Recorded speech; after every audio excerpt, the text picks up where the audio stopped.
স্বামীজির চর্চা কতটা কিভাবে করতে পারছি আজকের দিনে।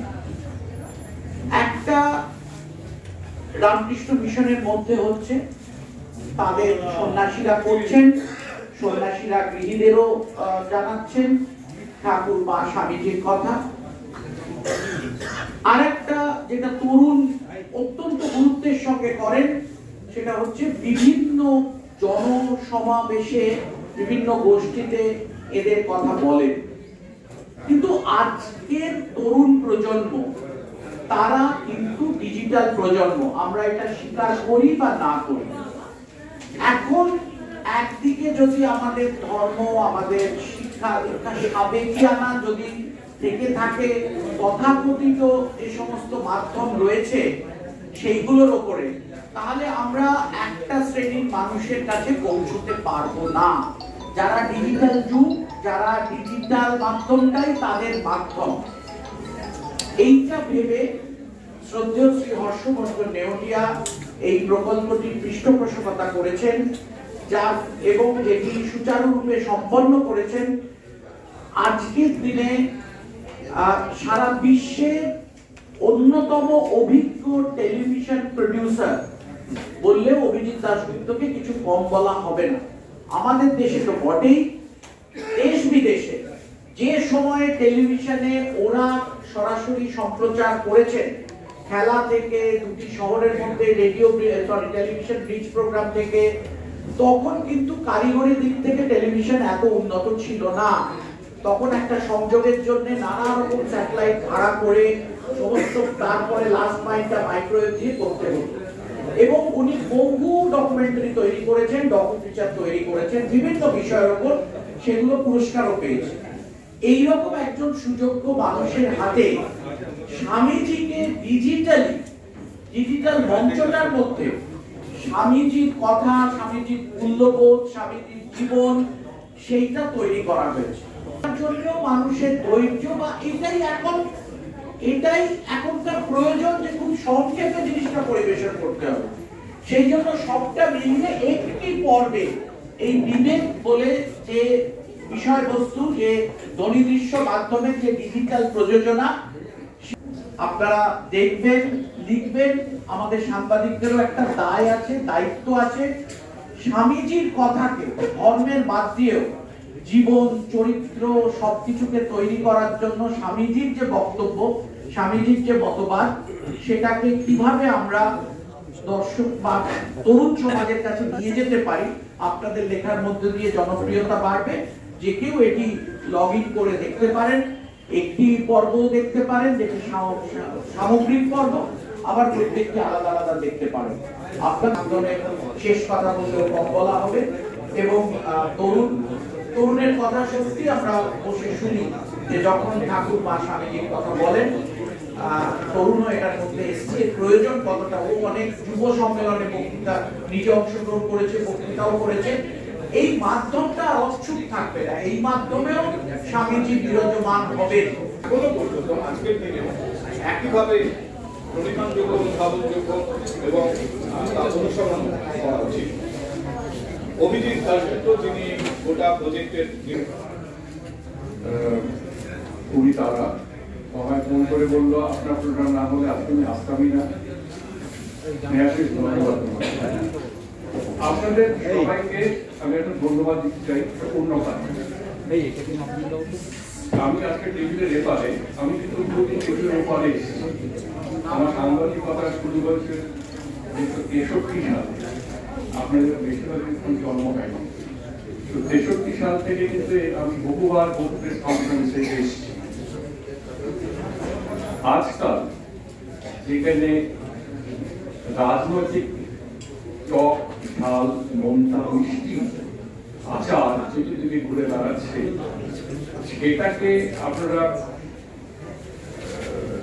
আমি বলবো না পরিত্যাগ করে, সেটা সত্ত্বেও আপনারা যে এখানে এসেছেন সেই জন্য স্পেশাল থ্যাঙ্কস। সামনেই দেখবেন 12 তারিখ স্বামীজির জন্মদিন, ন্যাশনাল ইউথ ডে। সেই দিন আরেকটা জিনিস লক্ষ্য করবেন, এই রাজনৈতিক নেতারা বড় ছোট, ডান দিক বাঁ দিক ওপর নিচ সবাই সবার আগে সবার আগে পৌঁছতে পারে, এবং সবচেয়ে বড় মালা নিয়ে স্বামীজি স্ট্যাচুতে বসানোর জন্য সেখান থেকে একটা কম্পিটিশন হয়, এবং সব টেলিভিশন চ্যানেল সেখানে থাকে, এবং সেইখানে স্বামীজিকে কোট করা হয়, আনকোট করা হয় এবং মিসকোট করা হয়, প্রচুর জিনিস বানিয়ে বানিয়েও বলা হয়।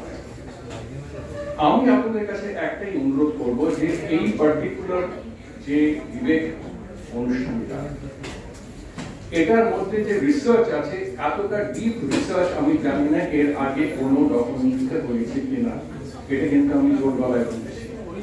তার একটা কারণ আছে, একজন না, দুজন না, তিনজন না, অন্তত 7 জন রামকৃষ্ণ মিশনের সাধু এটা রেড করেছে এই স্ক্রিপ্টটা। এবং আমি স্বামীজি যেখানে যেখানে ভারতবর্ষে গেছেন, প্রত্যেকটা জায়গায় গেছি এবং সেখানে গিয়ে এমন জিনিস পেয়েছি যেগুলো রামকৃষ্ণ মিশনের রেকর্ডও ছিল না। যেমন ক্ষেত্রের উল্টো দিকে একটা বন্ধক দরবারের জায়গা আছে, যেখানে স্বামীজির ঘর ছিল, সেই ঘরটা কেউ দেখেনি, এই ঘরটা এই তুলনায় আছে। বা পোরবন্দরে যখন গেছিলেন, ওনার একটা পার্সোনাল দেহরক্ষী দেওয়া হয়েছিল, উনি যেটা সেখানে ঘুরে বেড়াতেন, উনি তখন বিভিন্ন নামে ঘুরতেন, বিবেকানন্দ তো পরে হয়েছে, বিভিন্ন নামে ঘুরে বেড়াতেন। তখন পার্সোনাল যে দেহরক্ষী, তার যে অর্ডারটা, সেই অরিজিনাল অর্ডারটা আমি মাত্র সেটাই তুলনায় আছে। এই তুলনায় শিকাগো আছে। ইনফ্যাক্ট আপনারা যদি ধৈর্য করে, এই প্রজন্ম একটা জিনিসটা সাফার করে, সেটাকে বলি আমরা SAS, শর্ট অ্যাটেনশন সিনড্রোম। এই শর্ট অ্যাটেনশন সিনড্রোমটা নেমে গেছে আজকে লেস দ্যান মিনিটে। কারণ 1 মিনিটের নিচে ফিল্ম করা আমার পক্ষে সম্ভব আছে কিনা আমি জানি না, তো সেটা করা অ্যাটল যায় কিনা তাও আমি জানি না। তবে আমি তাদের রিকোয়েস্ট করবো, যারা স্বামীজিকে মিসকোট করেন, মিসকোট করার বদলে এই ফিল্মটা দেখলে কিন্তু স্বামীজিকে 3 ঘন্টা বলতে দিতে পারবে না, এটা আমি গ্যারান্টি করতে পারি। তো তার শুধু ভুল তথ্য থাকবে। সুতরাং আমি আপনাদের একজন হয়ে আপনাদের কাছে অনুরোধ করব, এই প্রজন্মের কাছে পৌঁছে দেওয়ার দায়িত্ব যেমন আমার আছে, তেমন আপনাদের আছে, এবং আপনাদের সাহায্য ছাড়া এই প্রজন্মের কাছে পৌঁছতে পারা যাবে না। এবং এই প্রজন্মের কাছে পৌঁছানোটা অত্যন্ত জরুরি, কারণ স্বামীজি যে কতটা প্রাসঙ্গিক সেটা যে স্বামীজিকে জানে সেই বুঝতে পারে, যে পড়েছে সেই বুঝতে পারে। আমি কথা বাড়াবো না, আজকে আমি রিকোয়েস্ট করবো তরুণ কিছু বলার জন্য, কারণ আমরা একটু লেখা শুরু করেছি এবং 5টায় আমাদের ছেড়ে দিতে হবে। সুতরাং আমার সাংবাদিক বন্ধুরা, 1980 সাল থেকে যখন 11 বার ক্লাসে পড়ি, বিবেকানন্দ বক্তৃতা করে বেড়াচ্ছে। ভারতবর্ষের এমন কোনো বড় প্রতিষ্ঠান নেই যেখানে বলিনি বা এখনো বলিনি। আমার একটা দৃঢ় বিশ্বাস আছে, এই যে আধুনিক প্রজন্ম, এরা কিন্তু বিবেকানন্দকে নিতে ভীষণ উৎসাহী। আমি বিভিন্ন জায়গায় যাই, তারা প্রশ্ন করে, তো অসুবিধা হচ্ছে আমরা তাদের ভাষায় কথা বলতে পারি না। এই যে আমরা বলি না যে শর্ট অ্যাটেনশন সিনড্রোম, আমি তো সাইকোলজির ছাত্র, এটা বাচ্চাদের শুধু না, বয়স্ক লোকেদেরও আছে এবং চিরকালই ছিল। বিবেকানন্দকে আমরা পড়ি না, তার হিস্টোরিক্যাল কারণ আছে। সাহেবরা সবচেয়ে বেশি ভয় পেয়েছিল এই লোকটিকে, এবং যখন সিটিজেন কমিটি তার রিপোর্ট তৈরি করে, তখন তারা বলে যে Vivekananda after death has become more dangerous than when he was alive, এবং সিস্টেম্যাটিক্যালি বিবেকানন্দকে আমাকে সরিয়ে দেওয়া হয়। এত বছর হয়েছিল, এখন আমি তরুণ প্রজন্মের মধ্যে দেখছি চূড়ান্ত আক্রমণ। আমি আপনাদের অনুরোধ করবো এই ছবিটা দেখুন, এবং যেখানে যেখানে যাবেন বিবেকানন্দের কথা বলুন। তার কারণ হচ্ছে যে বিবেকানন্দ আমাদের ভেতরের ইতিবাচক দিকগুলো তুলে দেয়। আমরা আসল মূল জায়গায় পৌঁছতে পারছি না, স্ট্রেস কমাতে হবে, স্ট্রেন কমাতে হবে।